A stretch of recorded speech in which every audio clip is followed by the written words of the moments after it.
بسم اللہ الرحمن الرحیم۔ اللہ تعالیٰ نے پوری کائنات اور اس کی تمام چیزوں کو بے مثال پیدا کیا ہے۔ قرآن کریم میں زمین و آسمان کی پیدائش کا تذکرہ کئی جگہ ہے اور بعض جگہ صراحت کے ساتھ مذکور ہے کہ کس کو کتنے دنوں میں پیدا کیا ہے۔ ان تمام آیتوں کو سامنے رکھنے کے بعد پتہ چلتا ہے کہ پہلے زمین کا مادہ تیار کیا گیا اور وہ ابھی اسی حالت میں تھا کہ آسمان کے مادے کو دھوئیں کی شکل میں بنایا گیا، پھر زمین کو موجودہ شکل و صورت پر پھیلایا گیا اور ساتھ ہی اس کی تمام چیزیں پیدا کی گئیں۔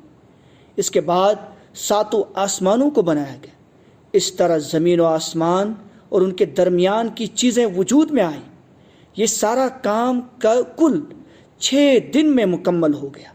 خود اللہ تعالیٰ قرآن پاک میں فرماتے ہیں، ہم نے ہی زمین و آسمان اور ان کے درمیان کی چیزوں کو 6 دن میں پیدا کیا اور ہمیں ان کی پیدائش میں تھکن کا کوئی احساس نہ ہوا۔ سورہ قاف آیت نمبر 38۔ ہم نے ہی